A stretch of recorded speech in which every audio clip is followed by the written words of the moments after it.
Bismillahirrahmanirrahim. Assalamualaikum warahmatullahi wabarakatuh. InsyaAllah hari ini kita sambung pembelajaran PDPR kita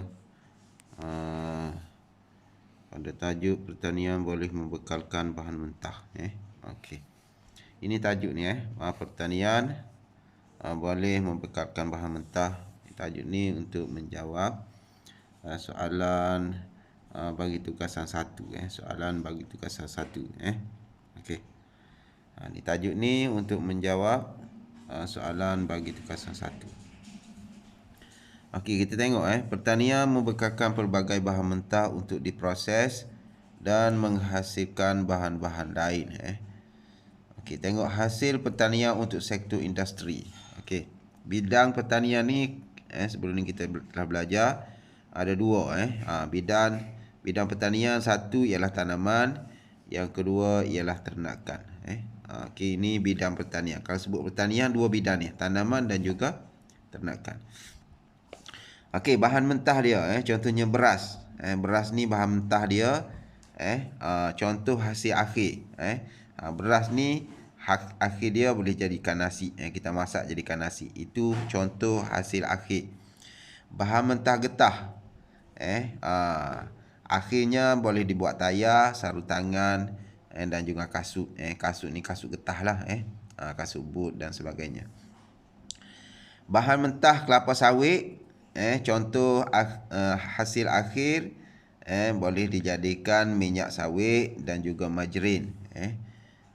Bahan mentah buah-buahan boleh dibuat jus, jam dan sirap.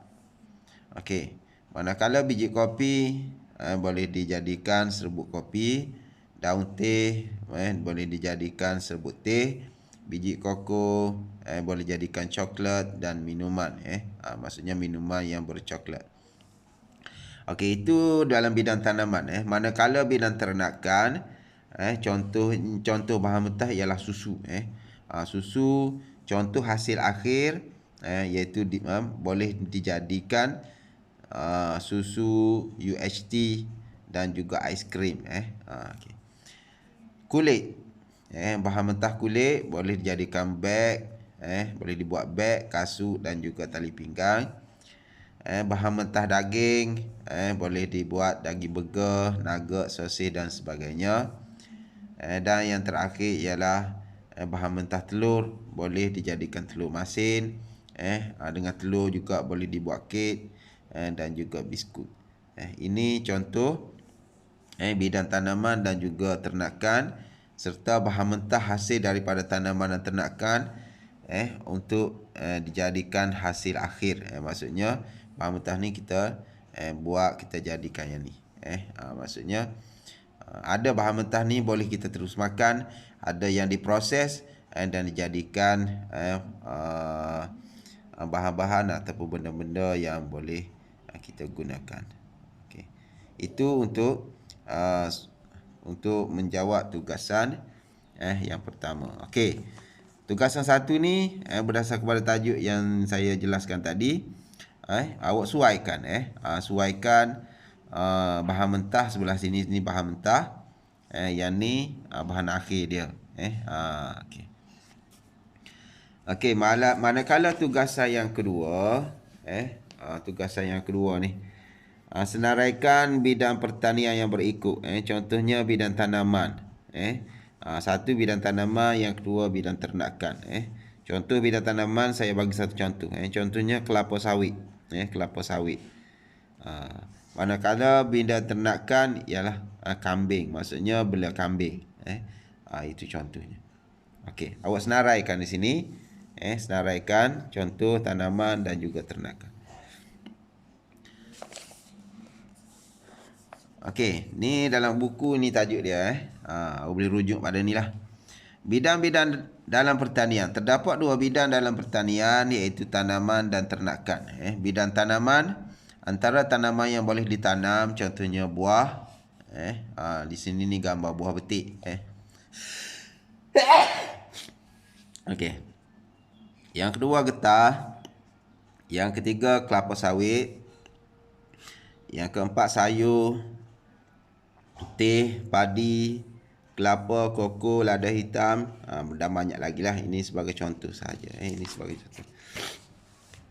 Okey, manakala bidang ternakan, kegiatan menternak ini boleh dibahagikan kepada dua bahagian, iaitu ternakan darat dan ternakan air.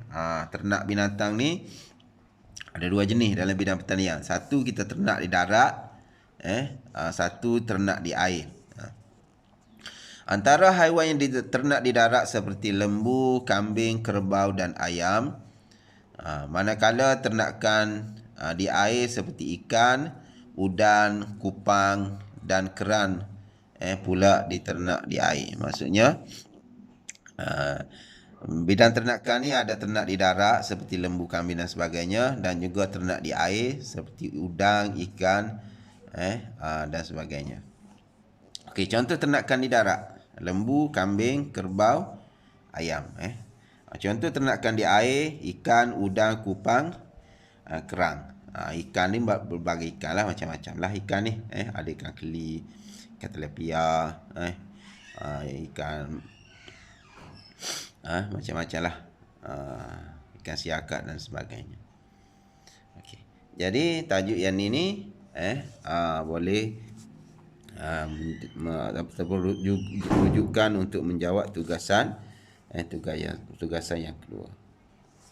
Okey, itu saja untuk hari ini, insya-Allah. Saya rasa senanglah sebab dah ada rujukan untuk kamu jawab soalan ataupun modul yang telah saya berikan. Okey, itu saja. Assalamualaikum warahmatullahi wabarakatuh.